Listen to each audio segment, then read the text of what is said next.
Alright, Bonehogs, this video is all about Mortal Kombat 1, and this is just a general tips video. We are going over just from varying different levels of play, whether you're brand new, some things that'll help you, whether you're just kind of getting into it, or whether you've been playing for the game for a while. There might be something here that you can find useful. So we're going to start with 10 tips that are just overall gameplay related, just generic across the cast, and then 10 more specific tips for actual characters that you can use to fight against them. So, that being said, let's get into it. Accept your death. So starting off pretty straightforward, we're going to go into our settings here on the main page. We're going to go into gameplay and we're going to turn on this pause delay. What this is going to do is make it so that your pause button has to be held down for a split second to be activated instead of being pressed. If you're anything like me, sometimes I get a little mashy and you might accidentally pause your game right in the middle of a really intense moment, and then yeah, you're just stuck with the menu screen on the screen while your character's getting beaten up. So I find that this is really useful to help avoiding that, and it does take a little bit getting used to because, you know, you'll be in practice mode and you'll be tapping the pause button and you're like, why isn't it working? Oh, right. But once you get used to it, it is such a good feature. I definitely recommend turning this on as soon as you can so you can get used to it. Secondly is your controls. Get used to your controls, as comfortable as you may be with them, and just kind of understanding what they do. You have your basic buttons. This is my layout. This is what I use. I have my input window timing to medium. I have played around with that being short. I find you do not want it to be long. You'll get way too many missed inputs. Basically what that does is it controls how long between pressing like down, back, 1 or something like that will actually trigger that special move or that attack. So the longer the window is, the more room for error and the more room for you to accidentally be like trying to do down 1 but you just went backwards and now you're doing a super unsafe special move. So I have mine on medium. I played around with it with short for a little while and I found that was maybe a little restricting. Release check I recommend turning off. I have not found a single good use for that in this game, and it just results in, similar to the input window, just lots of missed inputs. Alternate controls, if you're coming from another fighting game where you want to kind of have like a quarter circle forward motion or a half circle motion instead of a down forward motion, that's the one. Input shortcuts, a lot of people play with them off. People call me crazy for playing with them on. It's just how I've always played. It just makes your windows a little bit tighter to kind of hit. And then button shortcuts, you can actually use the 1+3 button or 2+4 buttons to actually do attacks and throws instead of pressing, you know, just your throw button. I find this is, you know, kind of nice just to have those extra options, and if you're used to it from other games, then great, no problems there. And then the last one is just vibration, whether you want vibrations on. I don't like that. no thank you. So now that we get our controls going, we can get into the game. So number one thing people like to do in these games is combos, and if you're having problems figuring out how to do combos, there's a little tutorial here, and you can go all the way down to the bottom to challenges and pick whatever character you're using. Say Johnny Cage. There's a bunch of combos starting at super duper easy, going all the way to super hard. These aren't always like the most typical, these are the combos you're going to do, but they do give you a good idea of the different paths that you can use to create combos, as well as some cameos that might help you get your combo game where it needs to be. So if you're having trouble figuring out how to combo with your character, check these out and see if they give you any ideas. Next one is understanding different versions of your combos. So in this iteration here, we're actually going to pick Sindel. And like a typical like max damage combo would look something like this. So 379. So say like right when I hit the scream, they have like 2 health left, right? That next part is harder to input, like quite hard to input, and there's a high chance that you could probably mess it up. Find a way to make that combo a little bit easier so that you can just get some guaranteed damage without worrying. That's a lot easier to hit. We gave up a lot of damage, but if they're almost dead, we don't need it. And it made the combo easier and more guaranteed to hit. A lot of the times you can end up giving up more damage by dropping a combo somewhere, and if you would have just cut the combo shorter and got less damage than max damage, but you still got more than you would have if you dropped it. So there's a little bit more of advanced technique, but finding different ways to combo with your characters and exploring the game is what I think is some of the most fun stuff. So play around with these things and see how you can kind of make one a little bit easier and a little bit more consistent for you. Next one is learning how to use your meter, and one thing in particular is the combo breaker. So if I'm Reiko here and I'm playing against Scorpion, Scorpion has some really big damage and can do some really big things from a lot of different moves. So I might want to try and keep my meter just kind of sit on my breaker more than I will for other things, and then vice versa. If I'm Scorpion in this matchup, I know Reiko doesn't do a whole lot of combos, so I kind of want to use my meter more for armor and other stuff and enhancing my moves and my offense. So understanding these things in this different way based on the matchup and kind of what your opponent wants to do is super important. You can also do it just by reading what your opponent is doing. Maybe they're not doing combos as Scorpion, and then you're like, okay, well, I guess I don't need my meter for breaker. Then you can start doing it for other things. But having a general game plan going in is always a good thing. I always try to recommend as well that you can kind of sit somewhere between the 2 and the 3 bar mark, because if you have 3 bars of meter, you're not going to be building any more meter on top of that. So using 1 bar is okay. You're not too far away from a combo breaker, and then you're still kind of building more meter with other things. Especially with block damage, all that kind of stuff. Look at all that meter we're building. We're already back up to half of a bar. So sitting kind of between the 2 and the 3 bar, if you can, is kind of what I think. And then as it gets more towards the end of the match, that's when you can dump it all either on a last minute breaker or maybe 3 enhanced moves or what do you want to do to try and take the round. But yeah, that's kind of where I try and sit around meter. Next tip is just remembering your up block. This is pretty easy to do to counter jump-ins and stuff, but you can also use it in the middle of strings. If you're playing against a character that's hitting you with these overhead strings a lot, and you want to say like, oh, well, another way to counter it, maybe I can up block it. It leads into a punish. So if you find that with different characters mess around with the up block, I really like this this feature. Sometimes it can get a little bit brain dead, but there are some really powerful jump-ins, like Johnny Cage's jump kick, which this works really well against. But that's not its only use, so make sure to play around with some strings. It has a good use against Cyrax's overhead as well. So just don't forget that this exists. It's a super cool mechanic. I think it's really neat. Next tip is stage awareness. You never want to be in the corner of a stage, ever. As you can see, this kind of negates my movement. I can move forward. I can't move backwards. There's not a character in the game that wants to actually be here.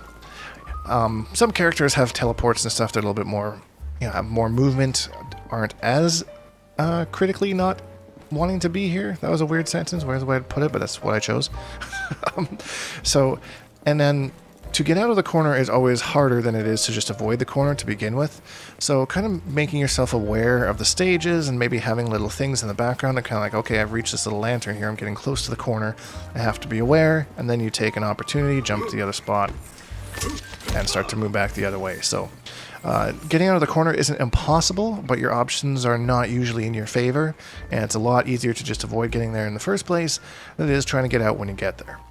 Next up is the AI opponent, and this is going to take some trial and error and a little bit of testing around with it, but this is a super duper good tool that you can use in practice mode.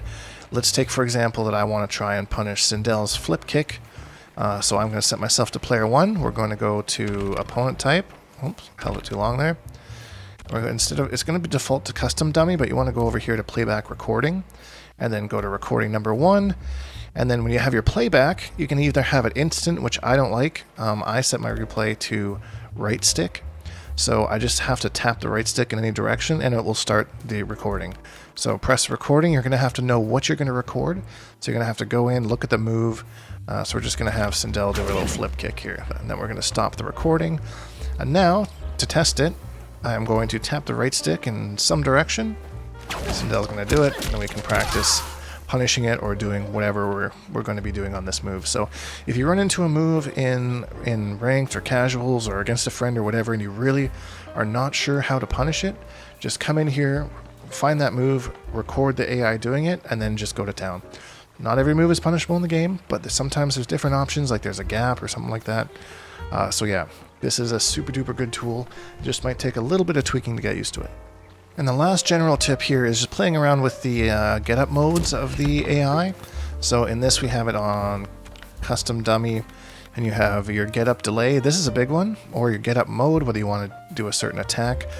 Sometimes if you're trying to figure out like little setups and things in the corner, the Getup delay can stop that from happening. So you want to make sure that if you're testing something, that it works with the delay and without the delay, or you have other options for both, as well as wake up attacks as well, because that can stop a lot of things, because wake up attacks have armor.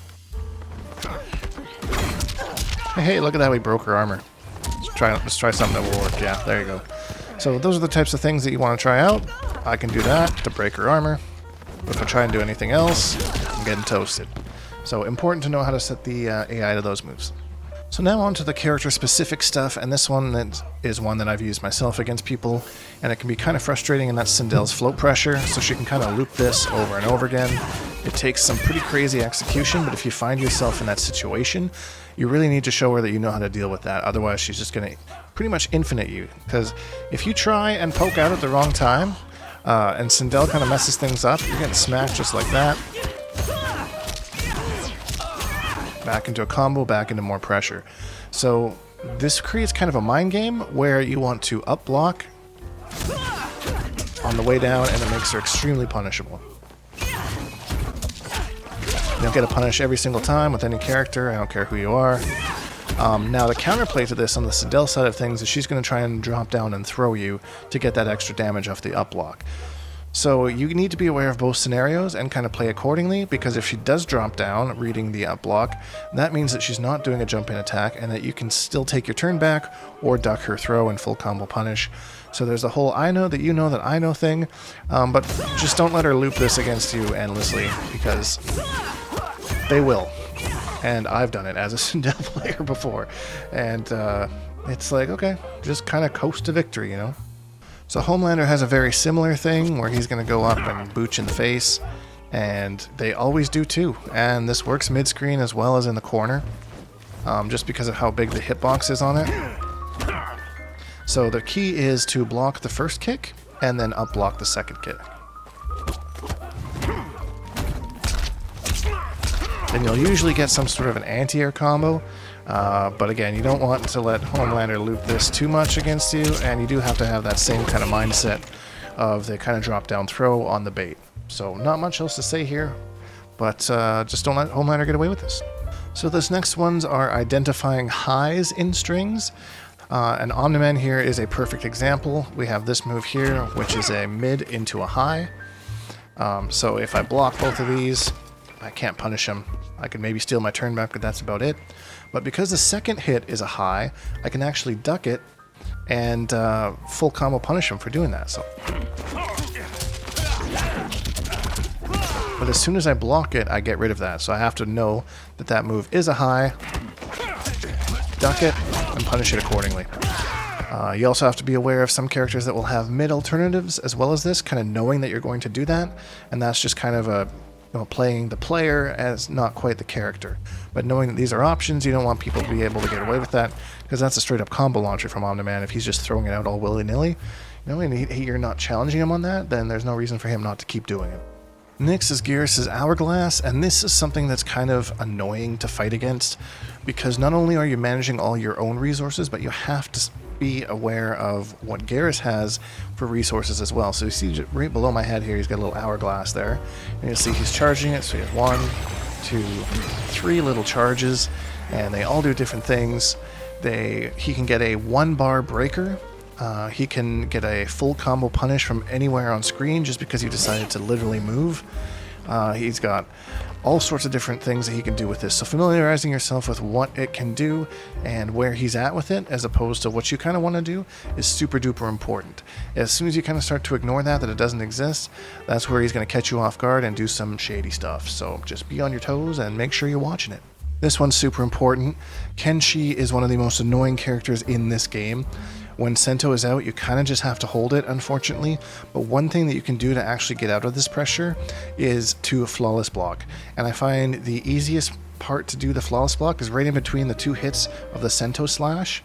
And what this does is it negates any chip damage that was going to come further, and it's going to kind of force Kenshi to stop his block string and kind of reset.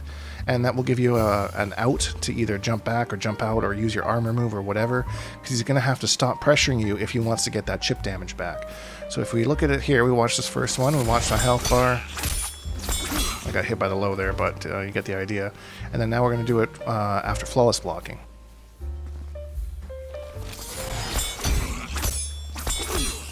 So the chip damage stopped after I flawless blocked.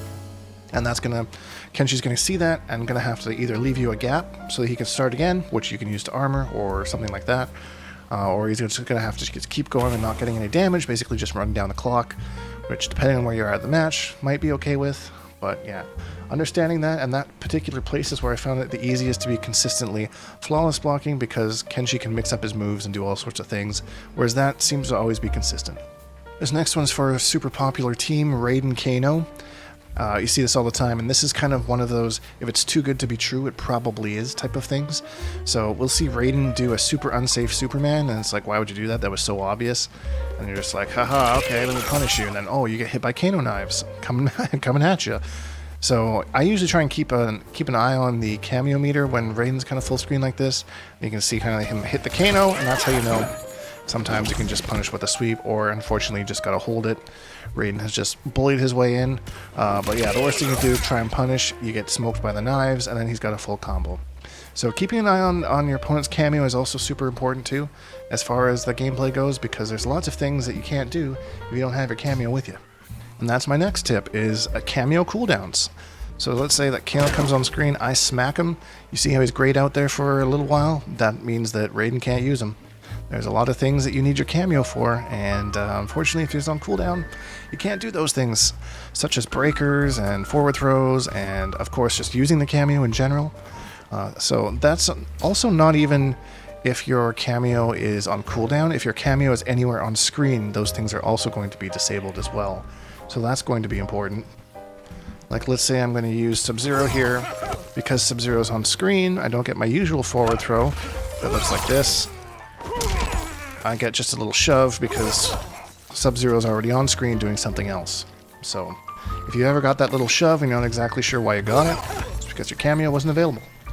Next one are Cyrax bomb setups, and what she'll do is she'll knock you down and start throwing these bombs on the ground, and if you don't really know how to deal with it, it can be very, very annoying. And there's 3 basic ways to get out of it. I can't tell you what setups to use it in because she can mix it up as she goes along, but it's kind of a 3-way guess on your part. One of the first ones is to jump forward at it. When you wake up, jump forward at her, and sometimes she'll do the grab will whiff, sometimes she'll do another bomb, the bomb will whiff, and you're out of that pressure. Now the second one is to armor. Now Cyrax's forward 2, I believe it is going to shred that armor, so she can read that, but it will catch her if she's trying to do like her grab attack or something like that. And the third one is to do a delayed wake up attack. Like I said before, and then you just hold the left trigger, you're going to delay the wake up, and sometimes that can cause the bombs to whiff. So it'll be playing around, and this is where the replay function really comes in handy. If you're playing Cyrax, you're not sure which one of these options to use, you can go in and put yourself in there. I believe I made a video on that recently. So yeah, those are the 3 main ways to get out of there. Mix it up, practice, figure it out. Next one here we have is Noob Saibot, and this is kind of a interesting one because I see noobs do this all the time. So if you look on his feet, he's got kind of a little shimmery shadow. That's how you know he's got a clone active. And he can do a slide and send the clone at you. But if he doesn't, he sends himself at you, which is super duper unsafe. I don't know why they always do this. They'll send a clone, then immediately do their own slide afterwards. This is safe, can't hurt him. That is not. So make sure to pay attention to that little shadow beneath his legs to see whether he's got his clone back or not. This is a pretty straightforward one. And then if he doesn't, just be aware and ready to punish whatever you want to use as your punish. So Ghostface. So Ghostface actually has 3 different stances that he can be in, and you can tell the difference here because of the knife. So when he's in his generic one, this is when he can take the combo damage and all that kind of stuff. You just hit him like you would any sort of regular character. So yeah, you can tell he's got a kind of a small gray knife. When he's in the assassin, the knife is big and red, so pay attention to that. Now what's going to happen here is if you hit Ghostface, you can't combo or anything, he's going to go back to his regular main stance, and that's when you kind of get your damage off of him. He'll absorb this first hit. He's not invincible though, so if you hit him with a uppercut or something like that, he'll still take the damage. He'll just go back to his regular one. You can't punish him there either. The second stance he's in is in the Enforcer stance. He'll have a big purple knife here. So you see anyone that's not a small gray knife, you got to be aware that you're not going to be able to combo him there. So I wouldn't recommend using moves to take meter on this because you're only going to get that single hit and you're wasted a bar for something that you're not even going to get damage from. So I usually try and aim and open up for an uppercut, so that way you get 140 damage, which is probably some of the most you'll get against it, unless you have some really big, crazy move. But yeah, knowing when he's in the different stances and when to kind of go for combos as opposed to actually just one big ol' move is super important against Ghostface. And my very last tip is don't forget about the utilities that your characters may or may not have. Ermac has one here where he's going to take damage to his meter instead of his health bar, which can save him at the end of the round. Natara's got a passive one here that's going to kind of suck damage from me, and it's kind of going to heal her as she goes around. Sindel has one where your Kameo will come back. It's easy to get caught up in just doing damage and combos and stuff, but you need to understand that your characters may have things like this that can help you in scenarios that aren't necessarily going to deal all the damage. And that's it. 20 random tips for Mortal Kombat 1. Hope you found this helpful. Lots of guidance here on the channel if you want to learn more. If you enjoyed this video, please leave a like because it really helps me out, and subscribe if you haven't because I make new videos almost every single day. Hashtag Bonehawks, all that stuff, and we'll see all you Bonehawks in the next video.